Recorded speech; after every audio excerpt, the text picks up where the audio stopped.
राहुल गांधी या ठिकाणी केवळ राजकीय हेतून आले होते। ही केवळ राजकीय भेट होती। लोकांमध्ये जाती जातींमध्ये विद्वेष तयार करायचा एवढं एकमेव ध्येय त्यांचं आहे। तेच काम गेले अनेक वर्ष आता ते सातत्याने करतायत। त्यामुळे मला असं वाटतं की त्यांनी हे जे काही विद्वेषाचं त्यांचं काम आहे हे त्या ठिकाणी जाऊन पूर्ण केलेलं आहे।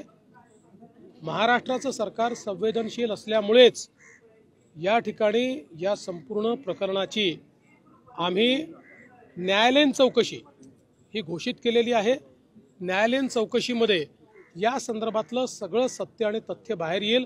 काहीही लपवण्याचं कारण नाही आहे। आणि जर त्या चौकशीमध्ये कुठल्याही प्रकारे मारहाणीमध्ये किंवा अशा प्रकारच्या गोष्टींमुळे हा मृत्यू झालाय असं बाहेर आलं तर कोणालाही सोडलं जाणार नाही।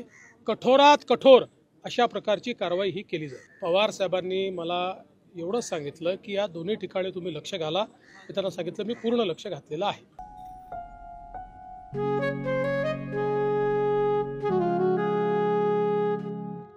बाबा आज येताना बासुंदी घेऊन या ना। अगं कालच आपण आईचा वाढदिवस होता म्हणून आणली होती ना। ऐकलं गोकुळची बासुंदी पुन्हा खावीशी वाटतेय। खरं सांगू मलाही खावीशी वाटतेय। पुन्हा पुन्हा खावीशी वाटणारी गोकुळ बासुंदी।